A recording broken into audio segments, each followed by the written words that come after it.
நுகேகொடையில் எதிர்வரும் நவம்பர் மாதம் 21ஆம் தேதி நடைபெறவுள்ள அரசாங்கத்திற்கு எதிரான பேரணியின் நோக்கம் தற்போதைய அரசாங்கம் அளித்த வாக்குறுதிகளை மக்களுக்கு நினைவூட்டுவதே என ஸ்ரீலங்கா பொதுஜன பெரமுனவின் நாடாளுமன்ற உறுப்பினர் நாமல் ராஜபக்ச தெரிவித்துள்ளார்.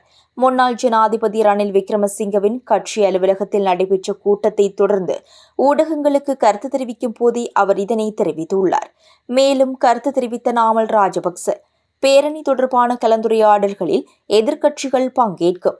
ஏற்கனவே ஸ்ரீலங்கா பொதுஜன பெரமுனவிற்குள் கலந்துரையாடல்கள் நடத்தப்பட்டன. எனினும் இன்று பேரணியின் வெற்றியை உறுதி செய்வதற்காக நாங்கள் ஐக்கிய தேசிய கட்சியை சந்தித்தோம்.